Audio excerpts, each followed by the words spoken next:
Olá pessoal, eu sou o Marcelo Apson e sejam bem-vindos ao Canal Literário. E hoje voltamos com a série Tudo que eu li em 2023, terceira e última parte. Como assim, Marcelo? Tem mais duas partes? Sim, pois é, pessoal.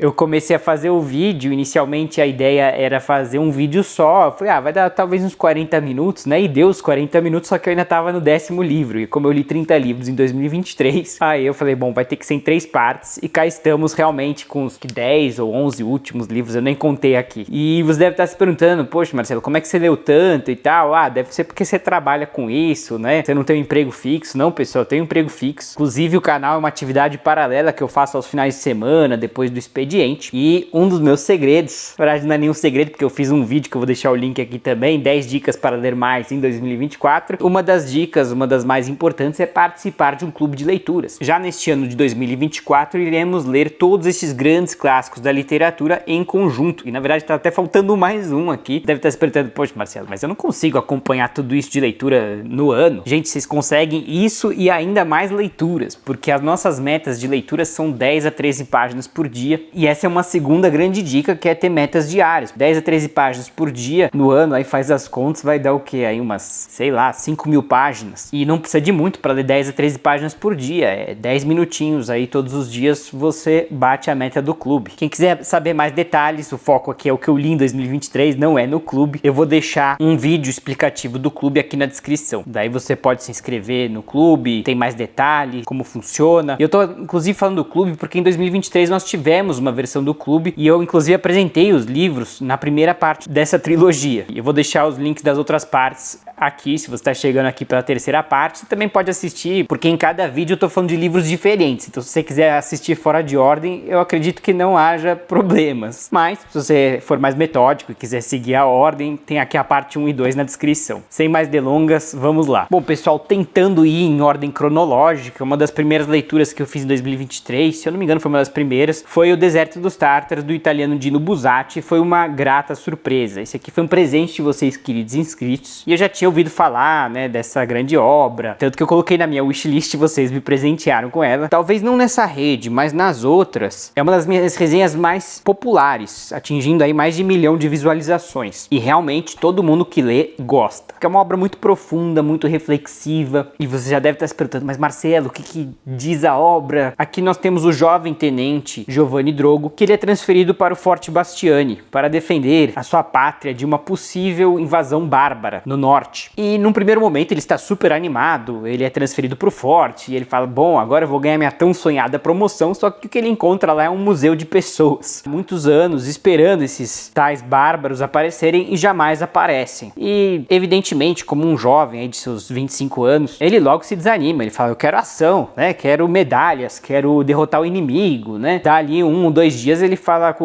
o coronel lá, fala, olha, acho que, né, foi um engano, eu não quero ficar aqui, né? Tá muito chato aqui, né? E ele fala, não, calma, olha, assim, eu posso te dar um atestado médico, né? Você não pode sair assim, você vai se queimar com a corporação, né? Entrou e já saiu. Ele fala, não, claro, tudo bem. Ele falou, espera uns 3 meses, né? Vou te dar um atestado e tal, né? Sabe aquela coisa? Espera só mais um pouquinho, e aí mais um pouquinho, ele vai se aclimatando com aquela monotonia do forte. Esse é um livro sobre o tédio, mas ele não é entediante, pessoal. É muito incrível como a gente realmente consegue imergir na prosa desse italiano Dino Buzzati, escritor consagrado, mas a gente não fica entediado com o tédio de Giovanni Drogo. E esse é um tédio um tanto reflexivo, porque a todo momento ele está se perguntando, será que eu estou no caminho correto? Será que eu não deveria sair desse forte? Evidentemente vai ter reviravoltas, vai ter idas e vindas, mas o grande tema daqui é o tempo perdido, as decisões que a gente faz na vida, como elas nos impactam. É o que eu falei na resenha, é muito improvável que sejamos transferidos para um forte aqui no norte do Amapá. É muito difícil a gente reproduzir nas nossas vidas a situação exata que o tenente passou, mas é muito possível e, aliás, inevitável, eu diria, fazer paralelos com as nossas carreiras, que não deixa de ser um dilema de carreira aqui, né? O que caminho profissional ele deveria seguir. Então esse aqui é um prato cheio para jovens, enquanto são jovens, para refletir sobre a carreira, que caminhos seguir, que caminhos não seguir, né? E aqui é isso, né? O tempo vai passando. Uma das mensagens do livro é que a não decisão também é uma decisão. Permanecer também é uma decisão. Você fala, não vou fazer nada, vou continuar tudo como tá, né? Vou manter o status quo. Isso também é uma decisão. Não quer dizer que ela seja certa nem errada. É apenas importante entender que não fazer nada também é uma decisão. Esse é um livro fantástico, altamente recomendo, e não só pela mensagem, como diz Oscar Wilde, que a gente não deve ler livros pelas suas mensagens mirabolantes, e sim pela prosa, pela arte do livro, né? E aqui nós temos uma verdadeira obra de arte. As paisagens são fantásticas, dá vontade de a gente conhecer esse forte, se é que ele existe, né? Esse Forte Bastiani. Acho que ele tem alguma inspiração real, mas não sei se o forte de fato existe. Enfim, já até falei bastante, né? Eu tava fazendo cálculo que ia falar uns 3 minutos de cada livro, eu já nem sei aqui quanto que vai dar, mas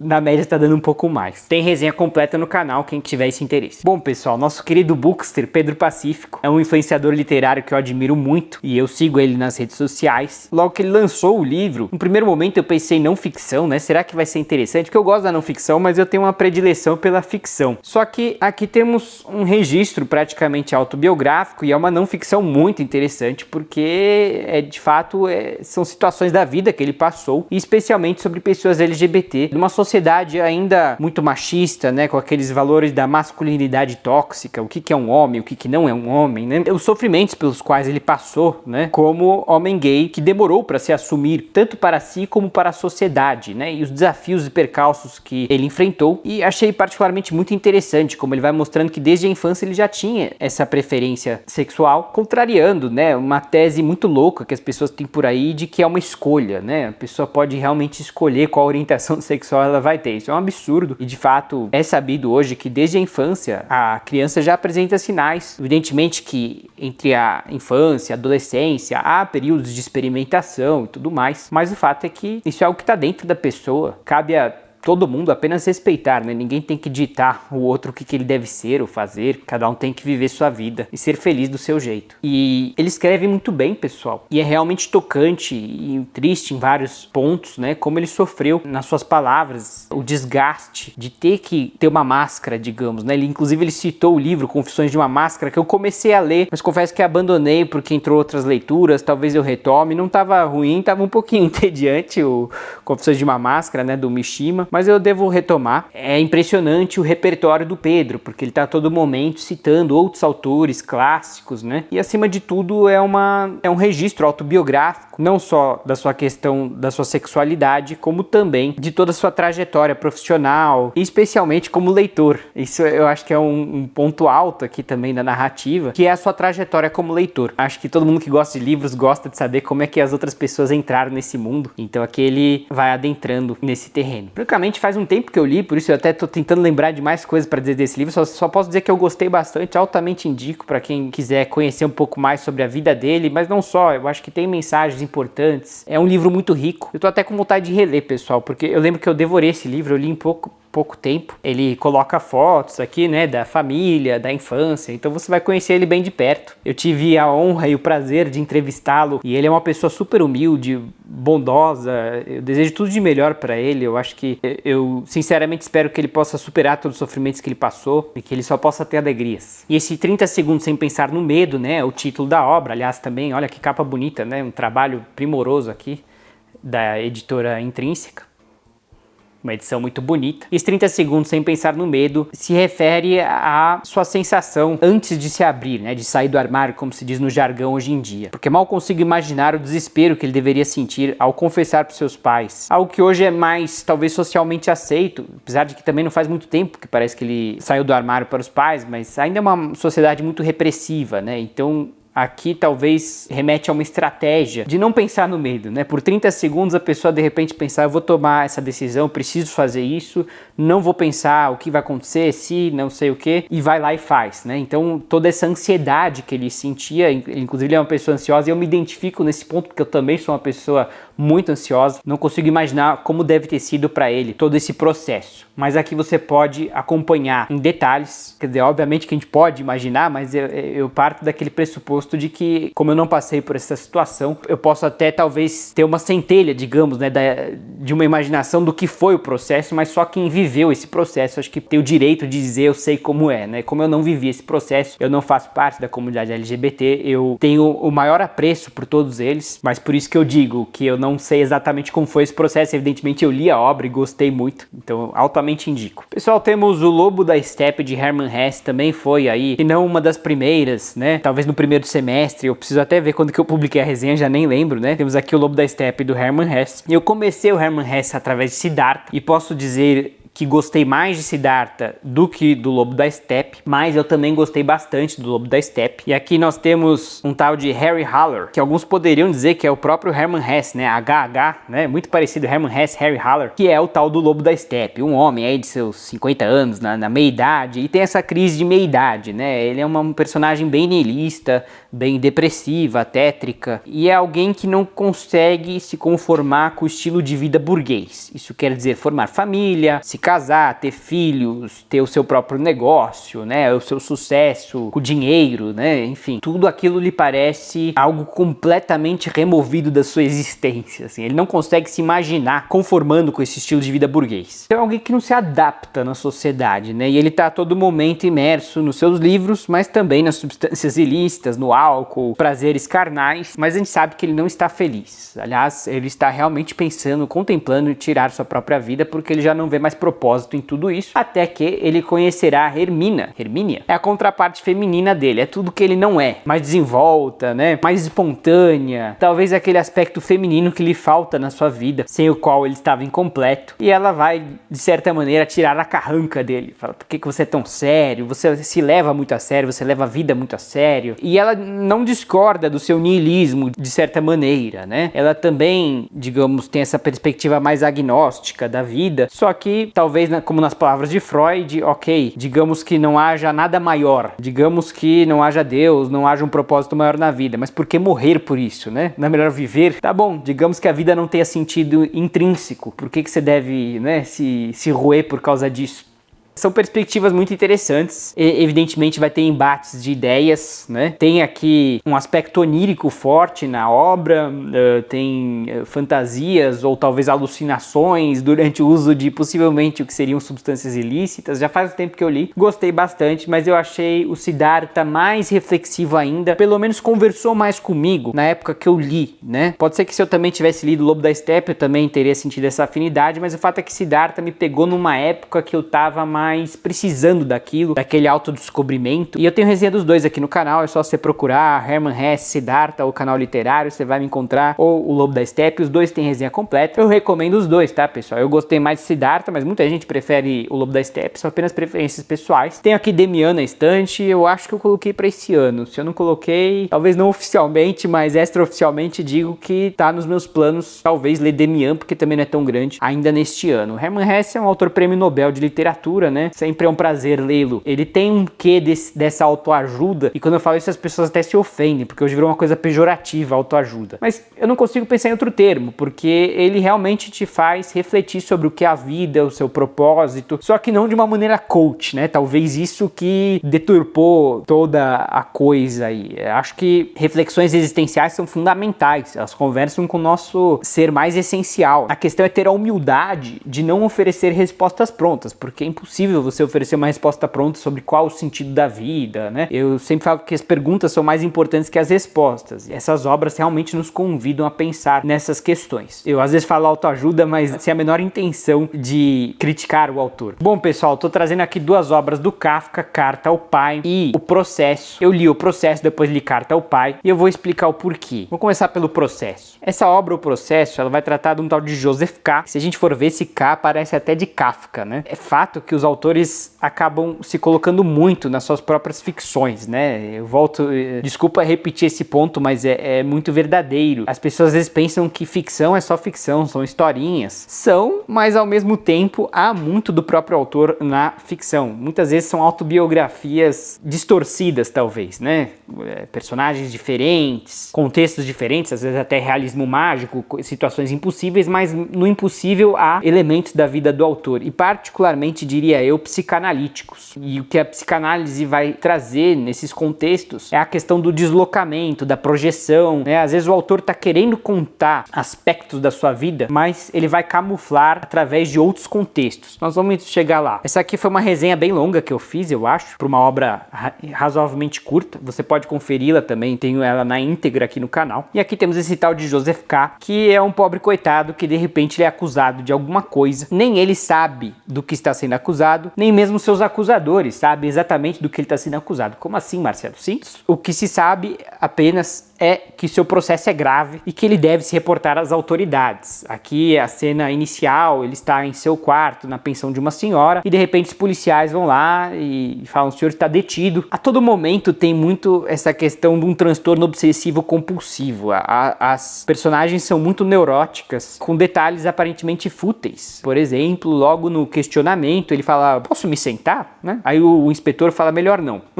Essa palavra melhor não é um pouco, né? É como se fosse proibido ele sentar, assim, isso causaria um bug na mente do inspetor. Ele queria usar um terno de uma certa cor e os capatazes falaram: não, você não pode usar essa cor. Tem um quê aí de umas obsessões não muito naturais, digamos assim. E isso se repete através de vários personagens, mas o tema central é essa sensação de perseguição, de que a todo momento estão vigiando ele, e é uma característica muito particular do toque, onde a pessoa se sente de certa maneira vigiada, e de que a qualquer momento ela vai cometer um erro terrível e as pessoas vão castigá-la por isso, né? O medo de errar, o medo de pecar. Então a todo momento ele se sente como um criminoso e é tratado como um criminoso, e está a todo momento tentando provar sua inocência das maneiras mais estapafúrdias, né? Como dizendo que ele tem um histórico perfeito, uma vida com uma reputação ilibada, mas isso tudo é um tanto inútil, né? Ao passo de que nem se sabe do que se está sendo acusado. Inclusive na resenha eu avanço a tese de que é uma acusação ontológica, onde ele está sendo acusado, o protagonista, de ser ele mesmo. O crime dele é ser ele. E tudo isso, a psicanálise sempre remete à infância. Ao ler Carta ao Pai, como eu suspeitava, ele tinha uma relação muito conturbada com o pai. O pai tinha um caráter extremamente autoritário. Aquele relata um episódio muito triste, onde, como criança, ele queria apenas um copo d'água no meio da noite, e o pai, entendendo aquilo como uma ofensa pessoal a ele mesmo, colocou-o para fora de casa, para dormir no jardim. Sim, no meio da noite. Então, criou-se aí um ambiente de tensão, onde a todo momento ele está sendo vigiado, onde a todo momento as pessoas estão cobrando dele, especialmente o pai, e nada está bom, evidentemente. E é exatamente a sensação de que se tem aqui do protagonista, né? Então é um livro um tanto angustiante, claustrofóbico, encarna talvez os aspectos mais kafkianos, né, das obras do Kafka, onde há aquela sensação de confusão, de desespero e niilismo, porque aqui há um sistema absolutamente injusto de justiça, que é talvez o que o autor sentiu durante toda a sua vida, na sua infância. Um sistema onde a pessoa é culpada até que se prove que ela é inocente, ou seja, exatamente o contrário dos nossos princípios democráticos, né, de Estado de Direito. A pessoa é inocente até que se prove o contrário. Aqui não. E os juízes são extremamente autoritários, e há um sentimento de desespero quando analisamos a burocracia kafkiana, né? Aquele juiz, ele é um elo numa cadeia de milhares de outros juízes mais importantes que ele, e que por mais que esse juiz inocente ele, que é algo muito improvável, os milhões de juízes acima dele podem retomar o caso e decidir que na verdade ele é culpado, ou seja, é virtualmente impossível fazer qualquer coisa, nós somos vítimas das circunstâncias. É um livro bastante angustiante, claustrofóbico, mas uma excelente obra, né? Só o fato do autor conseguir evocar esses sentimentos na gente, isso é uma arte. Apesar de uma obra curta, foi uma leitura que eu fiz com uma certa dificuldade, porque realmente, na minha concepção, isso me causa mais horror do que obras de horror. Então, avalie o seu apetite por obras desse gênero, mais absurdistas, mais nihilistas, né? Mas é uma excelente obra, não tenho a menor dúvida, e eu escolhi complementar com Carta ao Pai, que achei que foi uma boa combinação para entender melhor de onde que o autor tirou inspiração para tanto desespero e nihilismo. Pessoal, acho que mais para o final do ano eu li Os Três Mosqueteiros, já nem lembro também, uma obra mais romanesca, né? Nós temos aí Athos, Porthos, D'Artagnan e Aramis. O D'Artagnan é o protagonista, ele é um audacioso gascão, né, proveniente da região da Gasconha, na França, e o seu sonho é integrar a corporação dos mosqueteiros, e por isso que é os Três Mosqueteiros, né? São 4, e as pessoas perguntam, mas não são 3 mosqueteiros, né? E são, porque o D'Artagnan, ele quer se juntar à corporação, mas ele não é um mosqueteiro. Evidentemente que ele vai travar amizade com todos eles, e eles vão passar por diversas aventuras juntos. E eu confesso que num primeiro momento eu esperava uma obra muito pueril, infantil, e sim, há este aspecto, até nessa questão romântica, né? O bem vence o mal, o maniqueísmo, né? Os vilões são muito claros, e os heróis também, né? Não há aquele anti-herói, há um pouquinho do anti-herói, né? Eles estão toda hora se metendo em confusões e entrando em duelos desnecessários, mas assim, são questões um tanto simples, assim, né? Não há aqui talvez uma complexidade das personagens, onde elas se dividem entre o bem e o mal. Há um maniqueísmo onipresente na obra, mas isso não tira em nada o mérito da obra. Ela talvez não se propõe a ser uma obra realista, e o que a gente quer realmente é viver essas aventuras com eles. Você vai ver excelentes duelos, vilões fantásticos, assim, que você até se surpreende com o tamanho da vileza deles. Mas o que eu queria trazer aqui é que há aí importante aspecto histórico. Sim, Alexandre Dumas fez uma pesquisa aparentemente muito boa, né, desse período da história da França, né? Você tinha o cardeal Richelieu, que ele tinha uma mão de ferro. Mais do que cardeal, ele era considerado primeiro-ministro da França, e às vezes até com um poder maior do que o rei Luís XIII. Há aqui o episódio do cerco de La Rochelle descrito em detalhes e vivido pelos personagens. Alguns dizem que são fictícios, outros dizem que são inspirados em mosqueteiros reais, né? Não sei, mas o fato é que sempre é mais divertido você aprender história através de ficções, né? Eu adoro ficções históricas, e o que eu queria trazer aqui é que essa é uma obra com um forte cunho histórico. Então você vai viver aventuras, vai acompanhar um período importante da história francesa, particularmente as Guerras Santas, né, entre os huguenotes e os católicos, né, a guerra contra o protestantismo. Esse cardeal Richelieu comandou pessoalmente a expedição para realizar o cerco de La Rochelle, né, que era um reduto huguenote, estava sendo apoiado pela Inglaterra. Há diversas intrigas políticas, inclusive amorosas, né, ele vai tratar aqui muito do Duque de Buckingham, uma personagem real e altamente controversa.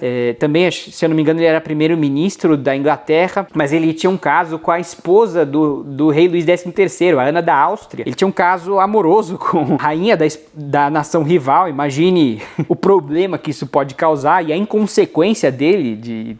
Não vou julgar aqui quem tem casos amorosos, acho errado trair, mas a questão aqui é uma questão de uma responsabilidade com uma nação inteira, né? Você ter relações com a esposa do rei da nação rival, isso é de uma irresponsabilidade sem tamanho.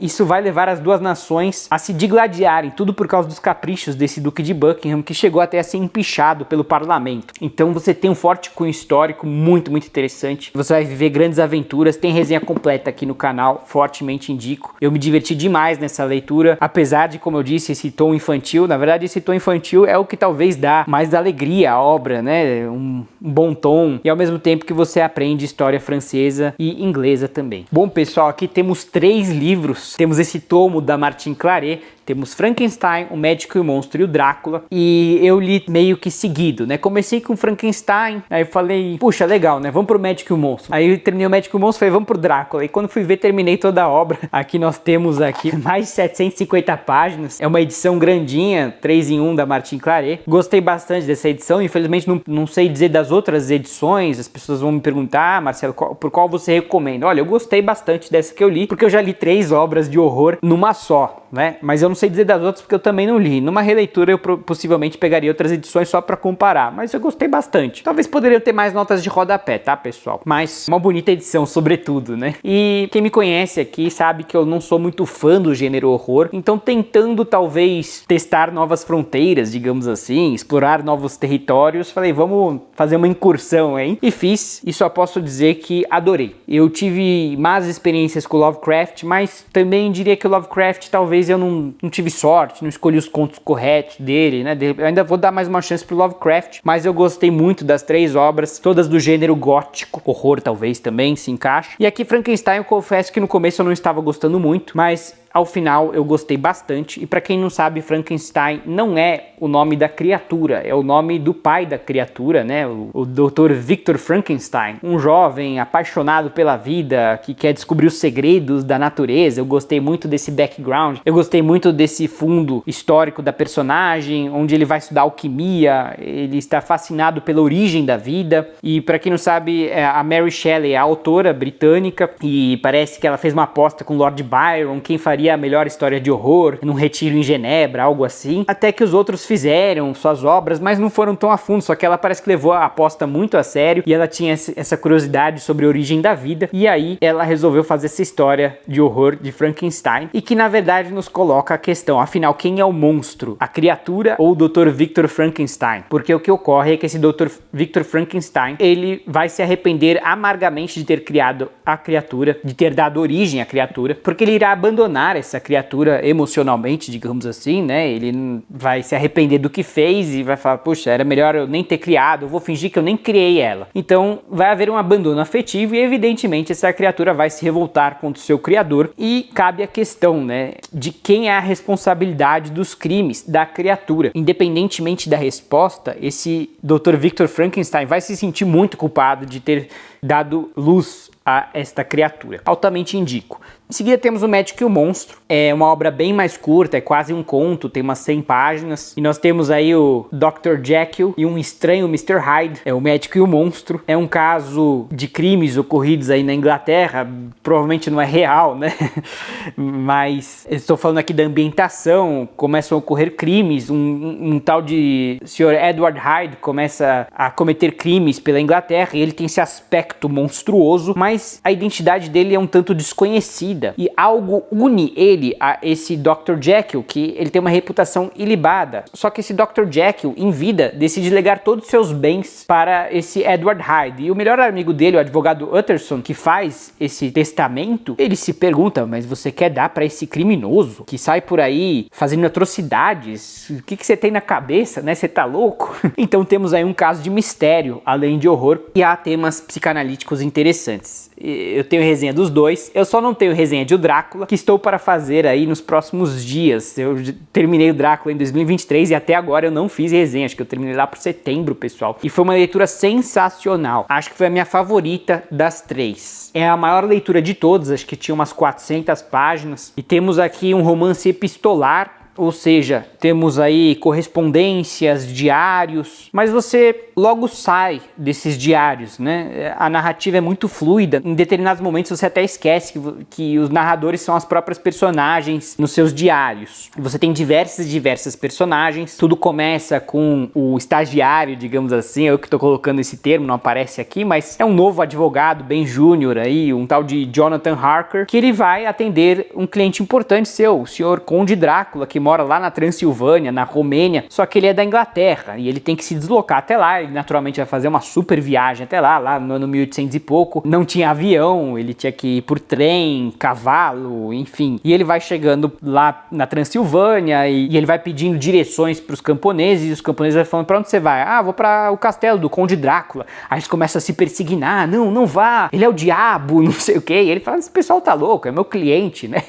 E ele vai até lá e de fato ele é super bem recebido, o Conde Drácula é afável, eles conversam sobre os negócios do Conde Drácula. O Conde Drácula fez aquisições importantes de propriedades na Inglaterra, ele tem um plano, evidentemente, porque que ele está adquirindo aquelas propriedades, eu não vou falar aqui, tem toda uma trama muito interessante, só que evidentemente que esse Jonathan Harker vai começar a perceber coisas estranhas, como por exemplo o fato de que seu anfitrião nunca está presente no jantar, e de dia ele está sempre trabalhando. Se você parar para pensar, não é tão absurdo você imaginar que o dono da casa tem afazeres a realizar durante o dia, só que ele só chega de noite, ele nunca chega de dia. E ele começa a ver coisas estranhas e cada vez mais estranhas, e evidentemente que muita coisa vai acontecer. Ele quase vai enlouquecer com tudo que ele vai ver, mas por incrível que pareça, ele é talvez um dos protagonistas, mas há outras personagens muito importantes. Quando ele regressa à Inglaterra, ele se encontra com a sua noiva, Mina Harker, né, futura Mina Harker, e na verdade o nome dela é Wilhelmina, mas o apelido dela é Mina, e a melhor amiga da Mina se chama Lucy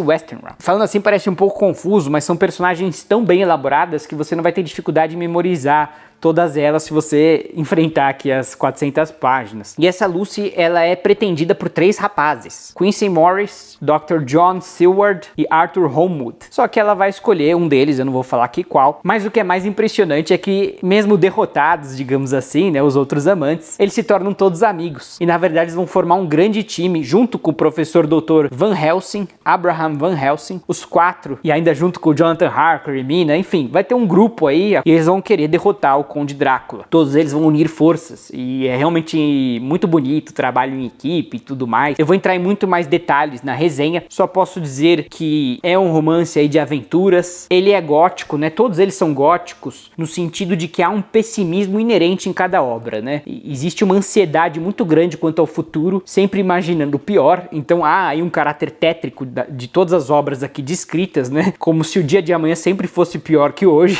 então fica um alerta aí, tem esse clima mais depressivo as obras, mas são todas excelentes, inclusive essa do Drácula, pelo menos digamos que há aí um aspecto mais maniqueísta, talvez, né, o bem contra o mal, inclusive há um aspecto anti-iluminista, sim, o iluminismo era um movimento que ganhava força na época, mas existiam, digamos, as forças contrárias, reacionárias, né, aqui, por exemplo, no caso do Drácula, o que afugenta o vampiro? A cruz, a água benta, a hóstia, o cristianismo, né, a fé em Deus. Então é todo momento um embate entre a luz, digamos, e as trevas, né, e esse próprio Dr. Van Helsing, né, que é um professor especializado, talvez, em vampiros, ele fala para esse amigo, Dr. John Seward, que era aluno dele, inclusive, na faculdade, fala, olha, a ciência não explica tudo, né? Então tem aí esse caráter anti-iluminista muito interessante. Você não precisa concordar, eu me considero uma pessoa extremamente racional hoje em dia, mais positivista, mais ligado à ciência, e mesmo assim eu adorei, eu achei sensacional. Eu, inclusive, adoro essas questões de mitologia, até porque o Drácula, ele bebe nas fontes da mitologia, talvez germânica, una, né? Não sei, ali, da antiga Roma. Eu vou entrar em detalhes na resenha que eu ainda não fiz, mas estou preparando uma resenha legal para vocês. Só posso dizer que eu me diverti demais lendo Drácula. Ufa, pessoal, chegamos no último aqui, um calhamaço também, é pachinko.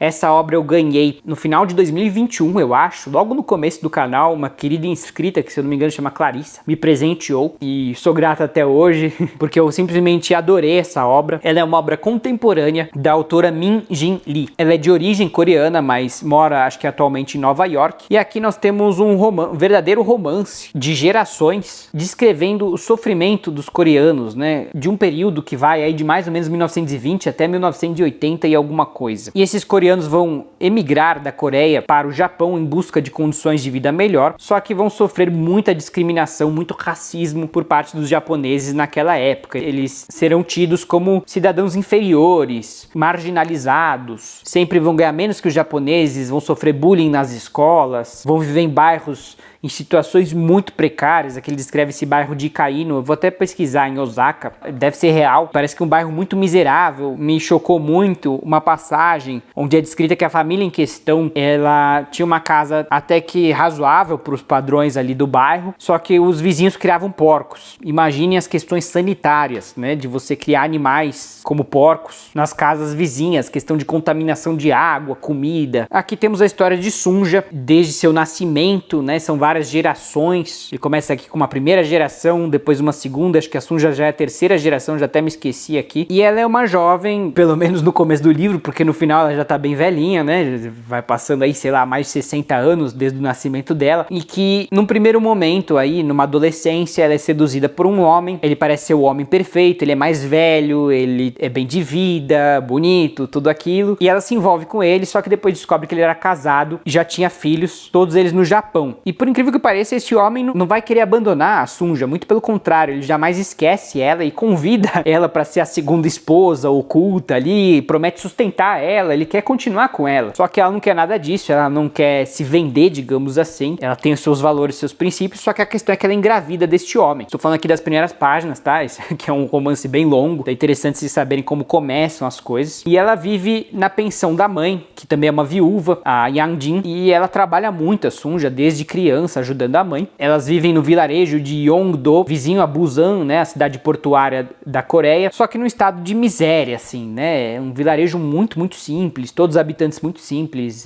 pescadores, tem o carvoeiro, tanoeiro, né? Muito trabalhador e ganhando muito pouco, miséria, né? E o que acontece é que ela conhece o jovem pastor Baek Isaac, que vai se apaixonar por ela e vai inclusive adotar esse filho como seu. Ele realmente vai assumi-la como esposa e o filho como filho próprio, né? E o filho vai se chamar Noah e eles vão emigrar para o Japão, para Osaka, porque lá o irmão dele, Yoseb, mora e já tem família, só que eles não têm filhos. Então eles acabam formando uma família, né? O cunhado, né, da Sunja, esse Yoseb, a sua esposa com cunhada, né, a Kyung-hee, elas vão ficar melhores amigas, a Kyung-hee e a Sunja, e muita coisa vai acontecer. Você vai acompanhar períodos importantes da história japonesa, a Segunda Guerra Mundial, a bomba atômica, diversos momentos da história mundial vão ser muito bem descritos. E até me perguntei, né, eu sempre me pergunto, né, da onde que a autora tirou inspiração, né? Ela viveu tudo isso e ela não viveu tudo isso. Eu acho que ela já é de uma geração posterior, tá, pessoal? Ela é viva, né? Talvez era criança quando tudo isso aconteceu, mas ela é historiadora. E para fazer essa obra, ela entrevistou diversos coreanos expatriados no Japão. E daí que talvez ela concatenou em diversas histórias muito interessantes, muitas reais, inclusive. Então temos aqui uma verdadeira saga de gerações com uma precisão histórica incrível. Então você vai viver todos esses períodos da história